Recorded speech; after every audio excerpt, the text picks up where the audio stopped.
Escola Secundária 5 de Maio Becoradili, sisima estudante foi hamutuk atus hadde tambah sala de aula limitado.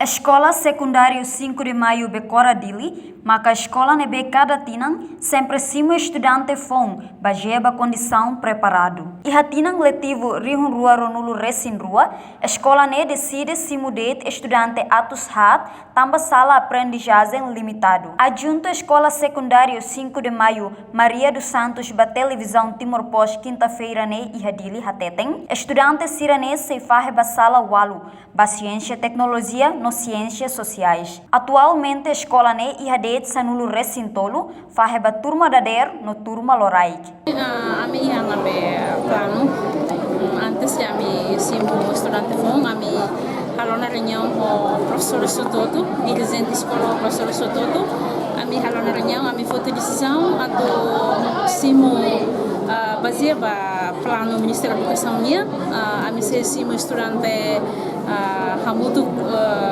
mais ou menos 400 liu tambah se farre ba sala hat ba ciências tecnologia ou hat tambah ciências sociais. E depois hamutu sala walu baseia ba condição da minha tambah minha fatimbano sidau ketang rehabilitação sidau hal konstrução fonte nebe aminha de sala sanung racing tolu nebe ke agora da uma metulusa nebe ami se fahe estudante salneba ipa ami se simo salahat ipa ami se simo salahat untuk salawal depois cada turma ami se coloca estudante hat nulu resin 5 tur plano você Ministério da Educação dele ba educação município dele nebe ke antes de ami simo estudante fong ami mo setang formação ami simo ami tur workshop pronto makida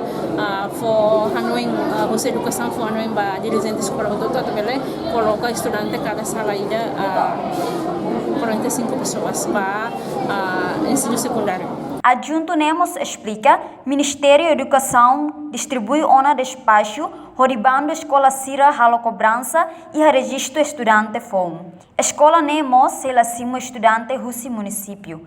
Reportagem Ana Rosária, Sabina Chansa, Venícia Martins, Televisão Timor Pós.